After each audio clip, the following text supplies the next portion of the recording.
नमस्कार, मैं सुनीता कथा मंथन में आप सबका स्वागत करती हूँ। तो लीजिए सुनिए कथा मंथन में हरि भटनागर द्वारा रचित कहानी ओट। बाहर की साफ सफाई के लिए नया जमादार मिल गया। पहले जो जमादार था बहुत ही गड़बड़ था, हर वक्त दारू चढ़ाए रहता और काम पर भी रोज नहीं आता था। एक दिन आता, 4 दिन गायब, और ऊपर से हर दिन पैसे की मांग। तंग आ गया था मैं तो उससे। मुझे बाहर की सफाई तो करनी ही पड़ती, कचरा अलग उठाकर ले जाना पड़ता। यह तो अच्छा हुआ कि उसने खुद ही आना छोड़ दिया। नया जमादार जरा ढंग का लग रहा है, कोई ऐप तो दिख नहीं रहा उसमें, सिवाय खैनी सुरती के। लगता है ढंग से काम करेगा, चलो देखते हैं। सुबह जब वह काम पर आया तो उसके साथ उसकी घरवाली भी थी। उसकी घरवाली थी तो गहरे काले रंग की, मगर नाक नक्श उसके तीखे और ध्यान खींचते थे। साफ धुले कपड़े और ढंग से की गई चोटी, लंबी मांग में माथे पर सूत भर सिंदूर, छोटी लाल बिंदी और नाक में चमकती लौंग। अपनी धज में वह जमादारिनी ही लग रही थी। काम के दौरान राजू एक तरफ बैठ गया उकड़ू। कमीज की जेब से उसने खैनी निकाली, उस पर चूना डाला और देर तक मलने पीटने के बाद दांतों के आगे दबा लिया। थोड़ी देर तक खैनी के रस को चुबालने के और उसके मीठे सुरूर में तैरने के बाद उसने आसमान की ओर देखा, मानो फिल्मी गीत गाने के मूड में हो, जिसकी 1-2 कड़ी उसने कंठ में गुनगुनाई भी। लेकिन पता नहीं क्या सोचकर वह मुस्कुराया और मुस्कुराकर पत्नी की ओर देखा। उसकी घरवाली धोती को फेटे की तरह अच्छे से कसकर सीकों वाली झाड़ू का तार ठीक करने में लगी थी, जो ढीला होकर हाथ में चुभ रहा था। तार कसकर वह झाड़ू लगाने लगी। छोटा सा चबूतरा और तकरीबन उतना ही बड़ा बागीचा, जिसमें अशोक के 2-4 पेड़ थे और विशाल काय बोगनवेलिया जो ऊपर फैलकर छत पर चली गई थी। राजू मुस्कुराया। ठीक उसी वक्त उसकी घरवाली ने उसे देखा और यूं ही पूछा कि क्यों मुस्कुरा रहा है।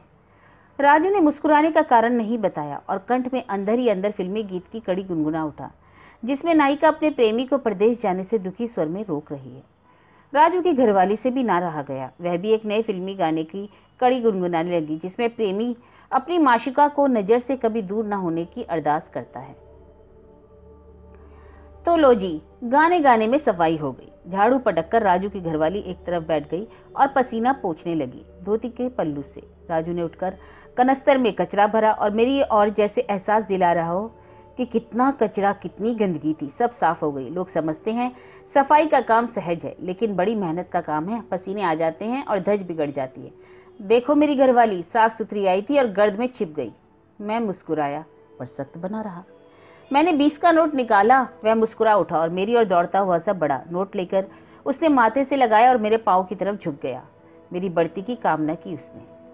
सुबह 8 के आसपास दोनों का बंधा बधाया समय था आने का। दोनों आते ही राजू एक तरफ बैठ जाता, खैनी मलता पीटता, मुंह में रखता और रस में दीवाना हो तरह तरह के दर्दीले गीत और कुछ एक सिर्फ कड़ियां गुनगुनाता।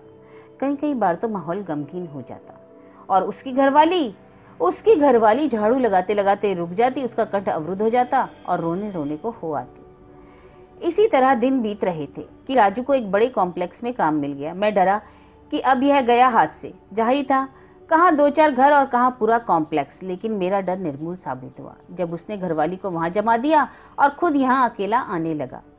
पहले दिन उसके इतने सलीके और लगन से काम किया कि जिसका मुझे भरोसा ही ना था। मैं इस सोच में था कि बीवी से काम करवाने वाला यह दुष्ट ढंग से काम क्या करेगा, लेकिन जब उसने काम किया तो मैं दंग था। उसने इतने अच्छे से सफाई की कि उसकी घरवाली भी सफाई में पीछे छूट गई। राजू को मैंने उस दिन 10 का नोट दिया और चाय के लिए, जिसे वह लेने से मना करता रहा। आखिर में उसने ले ही लिया। राजू दुबला पतला है, मरा मराया सा, लगता है टीबी होगी, लेकिन उसे टीबी ना थी, उसकी काठी ही ऐसी थी। वह तकरीबन 31 साल का होगा, मगर 45-50 का आभास देता। सिर के बाल उसके खिचड़ी थे और ऐसे उलझे लटियाए जैसे उनमें कभी पानी की बूंद ना पड़ी हो। आंखें पीली पीली भीगी की याद दिलाती, जो बाहर को निकली सी पड़ती लगती। काले चुचके चेहरे पर दाढ़ी मूछे इतनी सघन थी कि लगता बारीक जाली कसी हो। वह काफी लंबा था, तकरीबन 6 फुट का, थोड़ा सा आगे को झुकाव की वजह से महसूस होता कि उसकी कमर में तकलीफ है, क्योंकि काम करते करते वह बायां हाथ अक्सर कमर पे रख लेता और चेहरे पर ऐसी पीड़ा दिखती मानो कर्राने वाला हो। हाथ उसके लंबे लंबे बंदरों जैसे थे, काले गाजिन बालों से भरे। 5-6 महीने वह रोजाना बिना नागे के निश्चित समय पर आया और बहुत ही तरीके से काम किया। फिर पता नहीं क्या हुआ, गोल मारने लगा। एक दिन आता, 2 दिन गायब, 2 दिन आता, 5 दिन फरार। चेहरे पर चिंता की सतरें चढ़ती उतरती दिखती। गीत की कड़ियाँ जो डूब के दर्दीले और स्वर में गुनगुनाता था, उसके पपड़ाए होठ पर दफन हो गई। मैंने कई बार घेरकर उससे हाल जानना चाहा, लेकिन कभी जवाब नहीं मिला। चुप्पी साधे रहता। साफ सफाई का पहले जैसा हाल था। गंदगी, कचरा, बड़बड़ाता, गुस्साता मैं, किसी से कह सकने को लाचार। एक सुबह जब मैं खुद सफाई कर रहा था, वह आया। मैं जलकर खाक हो गया। अंदर ही अंदर चुन चुन के गालियां देने लगा कि कोई भी भला मानुस सुने तो तौबा कर ले। वह झाड़ू लगाने के लिए बढ़ा कि मैंने तड़प कर कहा, रोज क्यों नहीं आता, कहाँ चला जाता है? कमर झुकाए उस पर बायां हाथ रख के जैसी तकलीफ में हो, रुखेपन से बोला, साहब पैसे बढ़ाइए, 50 में काम नहीं चलेगा। उसका लहजा मुझे खराब लगा। आदमी काम करे कि फिर पैसे की मांग करे, तब बात समझ में आती है। ढंग से काम नहीं, फिर पैसा काहे का? फिर भी मैं जब्त करता हुआ बोला, पैसे बढ़ जाएंगे, पहले रोज तो आ। रोज आऊंगा बा साहब, आप पैसे तो बढ़ाइए। 60 रुपए कम है जरा से काम के? मैं अकड़ा, जरा सा काम? अरे अगर साहब जरा सा काम है तो आप ही कर लो ना, वह तिड़क कर बोला। लेकिन तुरंत ही फिर अपने को संभाल के विनीत स्वर में बोलने लगा, हुजूर काम जरा सा हो या बड़ा, आना तो पड़ता है। फिर 60-70 रुपए में आज भला होता है क्या? मैंने सीवर और 10 घरों के काम से 1000 कमाता हूँ। घरौतीन भी इतनी ही खींचती है, लेकिन कुछ बचता नहीं, सब उड़ जाता है। क्या करूँ साहब, कुछ समझ में नहीं आता। कहते कहते वह नौचता हुआ सा अपनी दाढ़ी खुजाने लगा। 2000 तुझे कम पड़ते हैं, जबकि बिजली, पानी और जगह सब मुफ्त? मैं बोला था। उसका जवाब था, हुजूर बिटिया बीमार है, जो पैसे हाथ में आते हैं इलाज में फूक जाते हैं। क्यों, क्या हुआ उसे? तूने तो कभी जिक्र नहीं किया उसका। क्या जिक्र करता हुजूर? वह चुप हो गया। फिर से झिटक कर आगे बोला, समझ नहीं आता हुजूर, दोनों पैर उसके सुन हैं, अब सारा जिस्म भी सुन होता जा रहा है, रोटी ही नहीं खा पाती। कहते कहते वह फुट फुट कर रोने लगा। मैं सोचने लगा, कैसे कैसे लोग हैं, कितना दर्द छिपाए हैं कलेजे में। मेरा गला भर आया। यकायक अपने को संभाल कर बोला, यहाँ हमीदिया अस्पताल में दिखाया? वह रोते रोते बोला, हुजूर सब जगह दिखला चुका हूँ, झाड़ फूक बची थी वो भी कर रहा हूँ, कहीं से कोई आराम नहीं। मैंने गहरी सांस ली और चुप हो गया। और वह आंसू पहुँचता, नाक सुकुड़ता, कमर पकड़े धीरे धीरे झाड़ू लगाता रहा, फिर डुगड़ता हुआ चला गया। इसके बाद वह 4-6 रोज ही आया होगा, फिर ऐसा गायब हुआ कि 6 महीने बाद दिखा। उसकी घरवाली तो मुझे फिर कभी दिखी ही नहीं। इस बीच कॉम्प्लेक्स के कुछ लोगों ने उसके बारे में हल्की बातें जरूर की। बाजारू औरत है, चल रही है। कर्नल चौहान ने तो यहाँ तक बताया कि भिंड के एक पांडे ने तो उसे राख सा रख लिया है। कहता है जमादारी नहीं है, बामनी है। उस दिन तरकारी लेने जब मैं हाट जा रहा था, पुल के पास उकड़ू बैठा मिल गया। समूचा हुलिया उसका पहले जैसे थी, सिर्फ कमीज बदली थी, फटी चिरे लगी कमीज की जगह साबुत कमीज वह डाल लेता। बेतरह पान चाबे सामने की धूल भरी जमीन पर लंबी पिचकारी सी मारता जा रहा था। शराब भी अच्छे से खींचे हुए था, आंखें और भी पीली चढ़ी चढ़ी। उसे देखते ही मैं ठिठका, करीब जाकर बोला, क्यों राजू, तुमने तो दिखना ही बंद कर दिया, कहाँ हो आजकल? मेरे कहे उस पर कुछ असर न हुआ। यकायक पान की पिक सामने मारता, डगमगाता सा नुकीली आवाज में बोला, हुजूर हमने हाथ के सारे काम छोड़ दिए, अब कुछ नहीं करता। मुस्कुराया, मुस्कुराकर आगे बोला, घरेतीन भी नहीं करती साहब। उसने सिर झटका, जैसे कोई दुख देने वाली बात याद आ गई। गुस्सा कर बोला, और क्यों करे साहब काम, क्यों करे? हट हट। बेतरह झुल्ला कर उसने अपना सिर पीट लिया और जोरदार अस्पष्ट आवाज मुंह आसमान की ओर करके गले से बुलंद की और शांत हो गया। मैंने कहा, कहीं से कोई जुगाड़ जम गई है क्या? हाथ उठाकर इनकार करता सा बोला, नहीं सरकार, कोई जुगाड़ पुगाड़ नहीं, बस अपन खुश है, बहुत खुश। बच्ची कैसी है? वह तो गुजर गई हुजूर। अच्छा ही हुआ, अपाहिज जी के क्या करती, भगवान ने उसकी सुन ली। धीरे धीरे लहराता डगमगाता सा वह उठ खड़ा हुआ, मुस्कुराता जैसे उल्लास की तरंग में हो। धीमे स्वर में बोला, हुजूर मैं तो आपके पास आता, शुक्र है आप खुद ही मिल गए। सहसा चुप होकर उसने आसपास नजरें दौड़ाई, कोई सुन तो नहीं रहा। फिर उसकी बात आगे बोली, आप मेरी झुग्गी में चलें, आपकी तबीयत खिल जाएगी। कहते हुए उसने मेरी कलाई पकड़ ली। पंजे उसके सड़सी जैसे सख्त थे। ताकत लगाकर किसी तरह से कलाई छुड़ाते हुए पीछे हट गया। अपनी जगह झूमता नुकीली आवाज में बोला, ठीक है साहब, आपकी मर्जी। कहता हुआ बैठ गया। जेब से कागज के पुड़ में से उसने ढेर सारी गिलौरियां निकाली और मुंह में ठूस ली। ठूसते वक्त उसने पीली पीली चढ़ी आंखें मेरी ओर करके कहा, हुजूर पानवान लेंगे? आपकी दया से कोई टोटा नहीं है। माथा सिकोड़े में चुप खड़ा रहा, गोया उसके पान पर लानत भेज रहा हूँ। उस दिन हाट जाते हुए मैं यही सोच रहा था कि राजू की हुलिया बदल कैसे गई? वह अपने को भारी खुश बता रहा था, फुसफुसाकर जुग्गी पर भी बुला रहा था। आखिर बात क्या है? मुझे लोगों की बातों का ख्याल आया जो उसकी घरवाली को लेकर की गई थी। जरूर कुछ मामला है। इन्हीं बातों को जानने की जिज्ञासा मुझे उसके ठिये की ओर ठेल रही थी और ना चाहते हुए भी मैं चौथे दिन शाम को झुटपुटे में उसकी झुग्गी की ओर बढ़ा, लेकिन आधे रास्ते से लौट आया, यह सोचकर कि कहाँ कीचड़ में पैर फंसा रहा हूँ, भाड़ में जाए सब, अपने को क्या। लेकिन दूसरे दिन मैं अपने आप को रोक नहीं पाया और उसकी झुग्गी के सामने था। उसकी झुग्गी असंख्य पन्नियों से ढकी मुंदी थी और आसपास की झुग्गियों से अलग ना थी, बल्कि उनसे ज्यादा गिराऊ हालत में थी।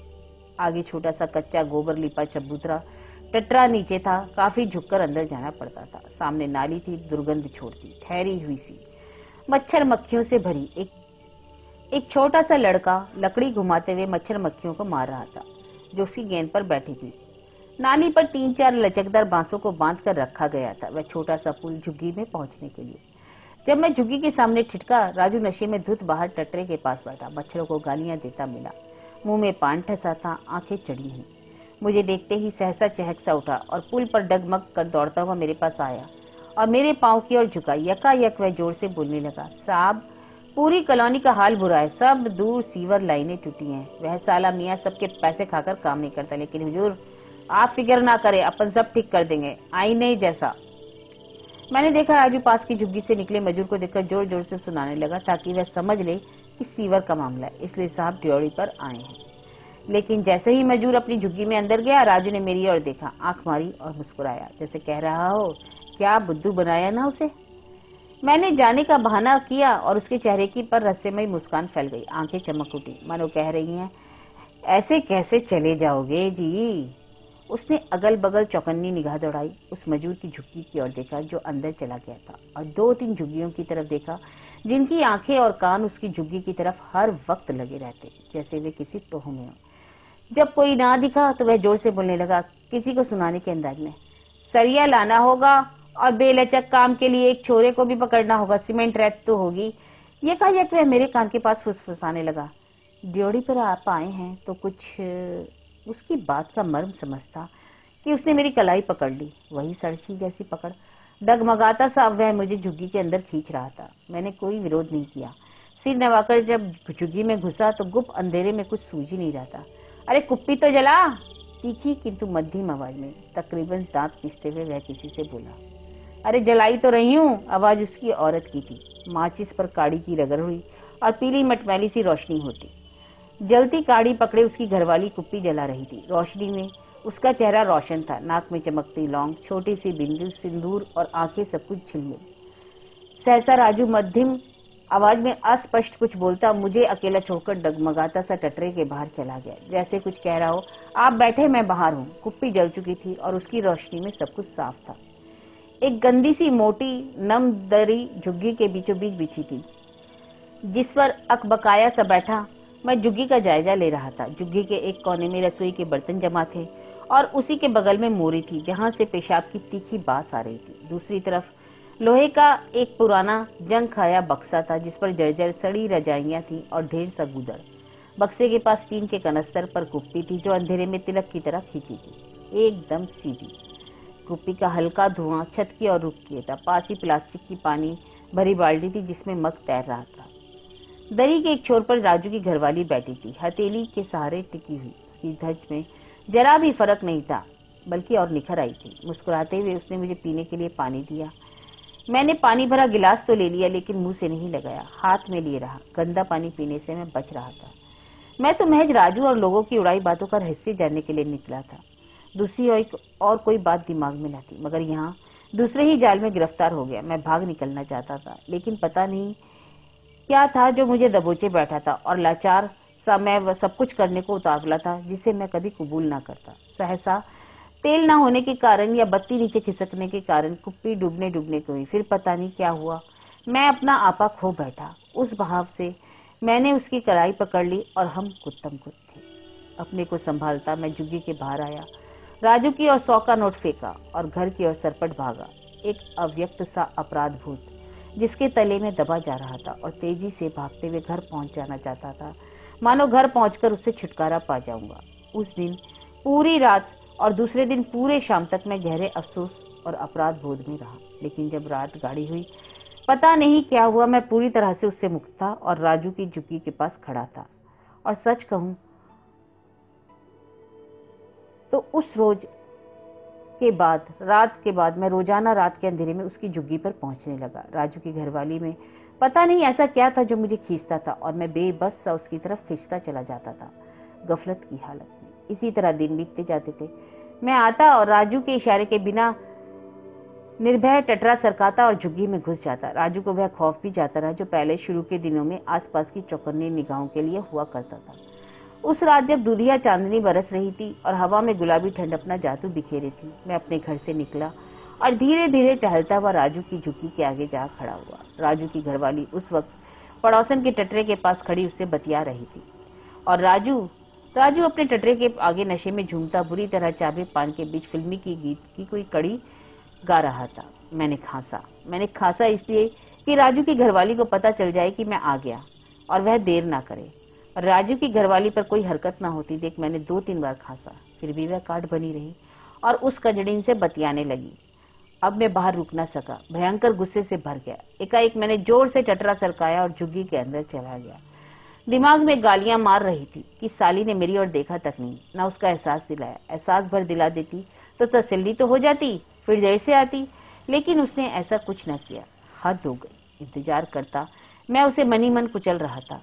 इंतजार मुझे इतना छेद नहीं रहा था जितनी जानबूझकर बढ़ती गई उपेक्षा। मैं तड़प रहा था और वह आई। वह खासा नाराज थी, मुझसे कहे जा रही थी, सबके सामने तो खासा खुसा ना करो तुम। एकाएक वह रुआसी हो गई। उस कमीने के सामने मुझे कितना नीचा देखना पड़ता है मैं ही जानती हूँ। उसने कुछ कहा नहीं, लेकिन उसकी आंखें सब कुछ कह रही थी। आंखों से आंसू बह निकले उसके। थोड़ा सब्र करते तो मैं खुद आती ना, बिना बुलाए। उसकी बात से मुझे काट सा मार गया। तो यह कहानी थी ओट, जिसके लेखक हैं हरि भटनागर।